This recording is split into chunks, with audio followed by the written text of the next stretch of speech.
How's it going, people? Welcome back to the channel and welcome to another episode of Subscriber Showdown. Welcome to season 2 of Subscriber Showdown, in fact, the show where I basically take your guys' cars, review them, tell you all about them, and give you my thoughts on them. Today I have 5 more cars for you guys to choose your favourite of in the poll down below in the description. I'll also link it in the comments as well. But I wanted to say a massive thank you to Jacob, who won the entire of the last season of Subscriber Showdown. If you remember, I did a Champions Edition, so I took the previous 9 winners of Subscriber Showdown and used all of them in the 10th episode, and Jacob came out on top with around about 42% of the vote, so massive well done to him and his Drift 525i. In second we had Jake with his 9N3, which is also an amazing build, and in third we had Matt with his RS6, which is just a beast of a car, so well done to everyone. But Jacob, I'll be sending you your trophy soon. If you want to enter your car into Subscriber Showdown, link in the description down below, but as always, remember to like, comment, subscribe, all that great stuff, and without further ado, let's get into the video.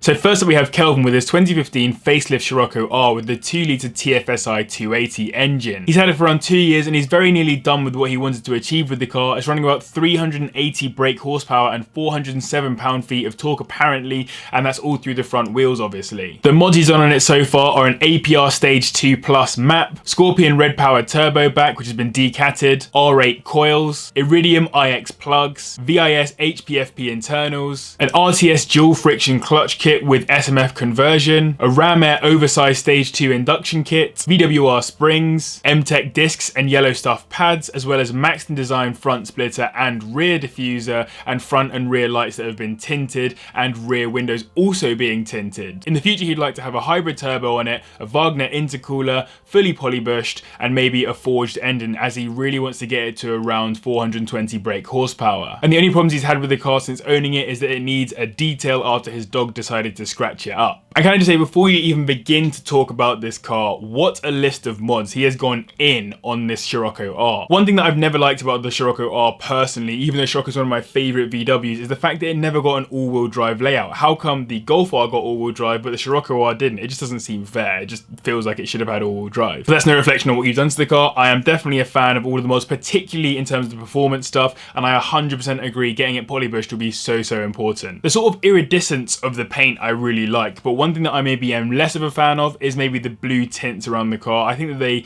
look okay, but I think blue and grey isn't necessarily the look that I'd go for. I'd go for grey and black, which is, I know, a bit boring, and there's probably a few other colours you can mix in with grey, but maybe the light blue isn't for me, but it's for you, so that's all good. I think the splitter and diffuser do make the car look a lot more aggressive, which I'm a big fan of, but the one thing you haven't really sent me is pictures or details about the interior. And now you've got all of these mods on the exterior and on performance stuff, I would definitely look to do the interior next. I'd be looking at maybe some new bucket seats in there, maybe a new steering, whatever you feel comfortable with, whatever looks good on the interior. Anyway, massive thank you to Kelvin. Obviously, if you want to vote for him, the link is in the description down below. Next up we have a car which I am a huge fan of, probably one of my favourites that has actually been sent into Subscriber Showdown. It is HONZA'S Skoda Felicia. And yes, though it's probably Felicia, not Felicia, I just think it's more funny to say Felicia because, like, bye Felicia. But this one in particular is very special, and that is because it has a massive roof tent on the top. Honza spent around about £600 on this car. He lives in the Czech Republic, so it was 17,000 Czech crowns. After he stumbled upon an article where someone had put a roof tent on top of their car in Montenegro and sort of driven it around and all that other kind of stuff. He decided he wanted to do exactly the same thing, so in the spring of 2019 he went and bought a really cheap ski box,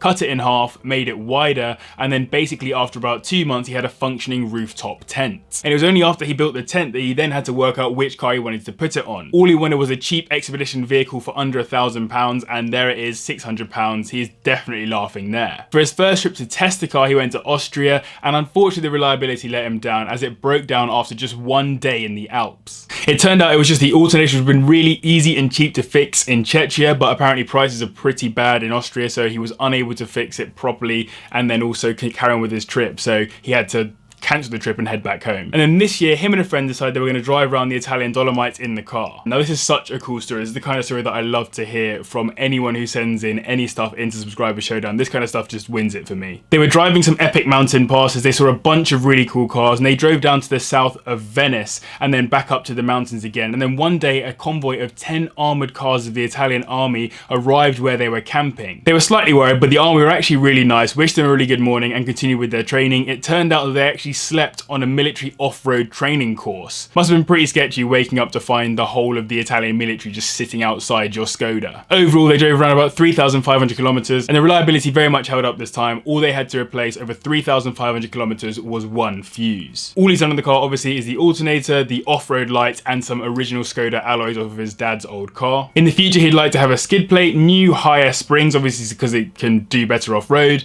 and then a type of bed inside so the friend doesn't have to sleep on the seats, as well as an off-road inclinometer to make leveling off the car easier. And his ultimate goal with the car is to take it to the Sahara Desert. Mate, I am gassed about this whole build, and this is so sick. I love anything like this. Cheap, cheerful, it's got a good mindset and a good potential for the future behind it as well. Mate, I'm not even going to give you any recommendations, just I love the car, I think it's sick, and carry on doing what you're doing. Next up we have Josh's 2015 Corsa E 1.2 litre limited edition, which is his first car that he bought back in October 2018. Since then he's been turning it into a slightly modified daily driver. He really likes the sort of OEM look, so he didn't want to go too mental with it, but he wanted to also just uprate it that little bit to that kind of OEM plus styling. From factory, the limited edition means that it gets lowered sports suspension, a VX line body kit, metal pedals, sports seats, and a sports exhaust. But he has added onto that an uprated chassis brace, a K&N Performance air filter, restricted in the airbox has been deleted, it's got mud flaps, VXR style single exit diffuser, which was professionally painted satin black with white pinstripe, full LED lights, interior LEDs, an armrest, painted white brake calipers, rubber splitter, wind deflectors, and a VXR style indicator surround. In the future he would like to put a VXR wing on it, but maybe not, as it might end up looking like a VXR clone, he's not really sure. VXR Recaros and steering wheel, better tyres, and then a wiper delete as well. And the only problem that he's found with the car so far is that the clutch pedal squeaks, which is a bit annoying, but it's not the end of the world. Now can I just say, I really need to get myself a drone at some point and a drone license so that I can use it on YouTube, because this drone footage of the car is so sick and I really appreciate you sending it in. Massive factor in choosing this car for being in Subscriber Showdown is just having good clips like this to include. And I also agree with your future mods, so I think the Recaros will look really nice as well as the steering wheel. I think that will definitely uprate the interior of the car. I'm a big fan of doing car interiors, but one thing that you could do on the exterior as well is I know that it comes with lowered and stiffened shocks. I would maybe even go a little bit lower, so maybe not get coilovers, but at least get maybe some lowering springs on there to just drop that a tiny bit more. I think that the wheels and tires don't quite sit as flush as they could do in the arches, so that's just a suggestion from me. I don't mean drop it to the floor and slam the car, I just mean going a tiny bit lower so it looks like the wheels and tires fill out the arches properly. Also, as it's a black on black car, you could consider dechroming as much as you can around the car, so obviously the badges, but also there's sort of a strip around the grille as well. And actually on that point, the grille looks, because it's just kind of plasticky, it looks like it's a black plastic rather than being black. You could potentially get that sprayed into black as well, because that might look really cool too. Basically, I'm talking about murdering it all out so that all of it is the same sort of dark black rather than having a few bits of what is basically cheap plastic. I'm not sure it even exists, but maybe you could swap out that grille for a honeycomb grille, kind of like I did on my Polo. I think that would look quite nice as well and a little bit more aggressive. Maybe another option as well is to paint the calipers. So you've obviously got those grey calipers behind the black wheels. It's not to everyone's taste, but maybe it might be worth painting them into a specific colour if you wanted to pull out anything from the interior. Maybe if you get red Recaro bucket seats, you can go for red calipers. I know that's super cliche. I'm not a big fan of red calipers personally, but it just depends on what kind of colour you want to bring out in the car. You could even just go for black calipers, like having that murdered out look with also some black calipers behind the wheels too. Might look good, I'm not really sure, but it might be worth having a look at. But yes, thank you very much for sending in all the footage and the pictures as well. Let's get on to the next one. Next up, we have a car which I just don't understand how it can be your first car, but a massive well done to Max on having a 2009 Ford Focus ST as his first car. It's an ST2 to be exact, and he bought it on the 13th of June 2020 for £5,800 with just 72,000 miles on the clock and full service history. It was basically a present to himself for his 17th birthday, and the mods that he's done so far include a cold air K&N filter, leather Recaro seats, which is an optional extra but not common in Focus STs, a front splitter, blue Ford badges, a dump valve, custom exhaust back box, and wind deflectors. It also has a push start, carbon interior details, and the car is meant to be 220 brake horsepower stock, but it's pushing around 250 brake horsepower. In the future, you'd like to put in the race chip GTS, which has around 64 brake horsepower with 3 settings, an open and closing exhaust valve, dust caps, ST Racing floor mats, carbon roof with Focus RS spoiler, which is a potential, and then a boot liner as well. He's specifically asked as well what I think I would do to this car as well if I had it, and I mean there's quite a few things that you could do. ST2s are generally really good for multiple different modifications or whatever, but it depends on what kind of purpose you want. If you want a track focused car, then there are some coilovers that I'd recommend going for, some big brake kits, some good brake pads, all that kind of stuff, which can definitely help the car out for sure. But if you're going for like a fast road looking car, then there's obviously some other stuff you can do. Maybe you just go for some bog standard coilovers to drop it a tiny bit more as well, and just give you that little bit more aggressive look. Obviously you want to keep those Recaro seats in there, but then you can also maybe try and think about the Focus RS